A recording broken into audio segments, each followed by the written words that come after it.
Então, pessoal, entendendo aqueles conceitos introdutórios dos princípios que balizam nossas políticas públicas ambientais e também entendendo aqueles conceitos introdutórios de impacto ambiental e aspecto ambiental e sua relação com as atividades humanas. Então, a partir de agora, a gente vai estudar um pouco sobre a legislação ambiental brasileira, dando um maior enfoque na Política Nacional de Meio Ambiente. Quando vocês leram a Constituição Brasileira, a Constituição Federal, viram que no artigo 225, que pertence ao capítulo 8, a definição de meio ambiente diz que todos têm direito ao meio ambiente ecologicamente equilibrado, bem de uso comum do povo e essencial à sadia qualidade de vida, impondo-se ao poder público e à coletividade o dever de defendê-lo e preservá-lo para as futuras gerações. A partir dessa definição, a gente consegue dizer aqui já que todos nós temos direito a um meio ambiente equilibrado. Além disso, que esse meio ambiente ele é de bem de uso comum do povo, então ele é um bem coletivo e deve-se ao poder público e também à coletividade, né, a todas as pessoas, todos os cidadãos, o dever de defender e preservá-lo para suas futuras gerações, já associando aqui o conceito de desenvolvimento sustentável, que vocês também já estudaram nas aulas anteriores. Nesse sentido, como nossos recursos são de bem coletivo, no Brasil, eu pergunto a vocês, o ar, a água, o solo e o subsolo, os recursos minerais do subsolo, incluindo aí os recursos minerais, água subterrânea, por exemplo, eles são de bem público ou de bem privado? Já pararam para pensar nisso? Bem, a água, então, ela é um recurso natural de bem público.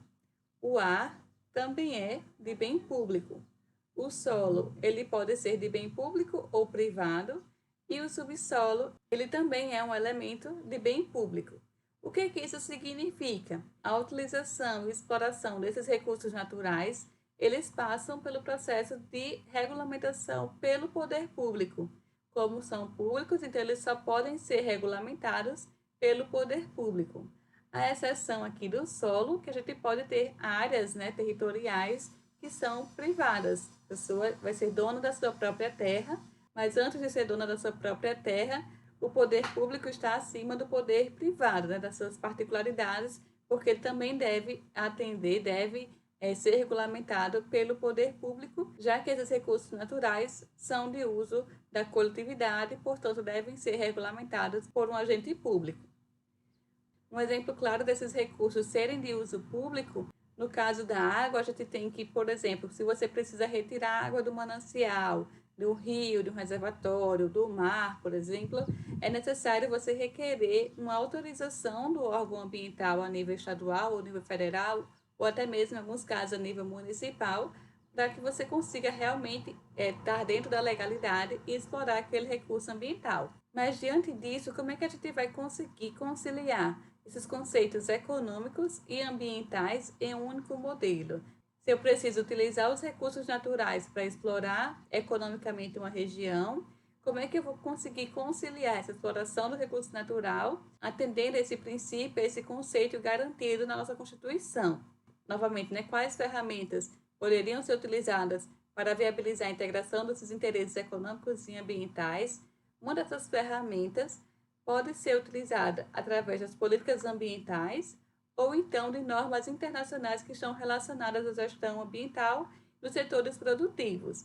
O caso da série de normas da ISO 14001, que a gente vai ver na próxima unidade, que elas se baseiam nessa questão de utilizar uma ferramenta que viabilize tanto a integração, tanto o desenvolvimento econômico de uma corporação, de uma indústria, né, de uma empresa, como também a garantia de proteção do meio ambiente, de preservação do ambiente, para mantê-lo equilibrado de acordo com aqueles princípios que a gente estudou anteriormente. E as políticas públicas ambientais, nas nossas leis, resoluções, os atos normativos, também vão viabilizar essa integração do desenvolvimento econômico, como também o desenvolvimento socioambiental. Eu trouxe aqui para vocês, né, alguns exemplos de políticas públicas ambientais de nível nacional e estadual, algumas das mais relevantes, como, por exemplo, a Lei dos Agrotóxicos, a Lei Diária de Proteção Ambiental, de Atividades Nucleares, de Crimes Ambientais, da Engenharia Genética, Exploração Mineral, né, de Fauna Silvestre, da Ação Civil Pública. Não está em ordem cronológica, mas são políticas ambientais importantes a nível federal, né, a nível nacional.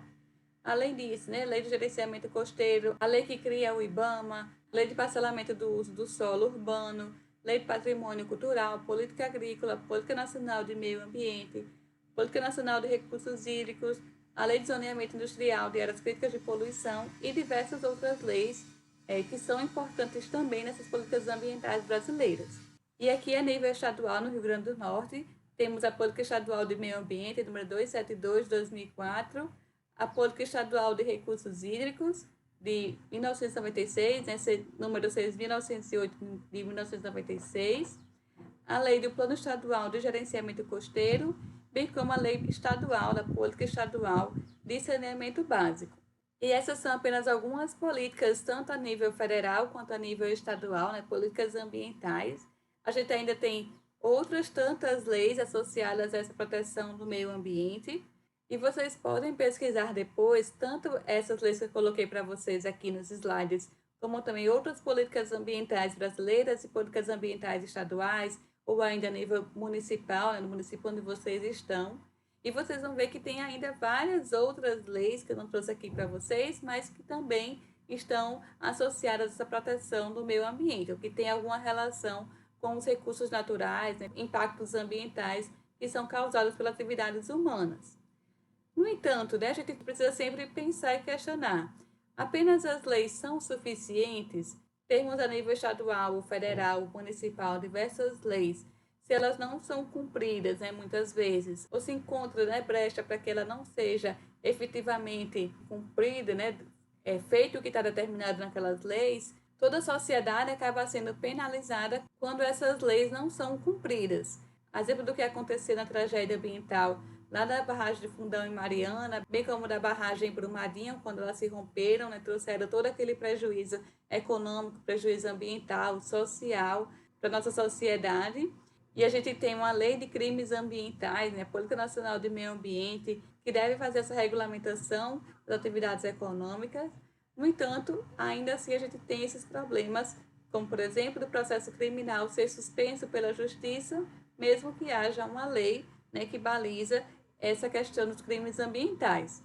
E aí lembra que a gente também viu aquele princípio, né, do usuário pagador, do poluidor pagador, que está associado que a empresa, que o empreendimento deve arcar com os custos das externalidades, né, das formas de poluição que ela gerar.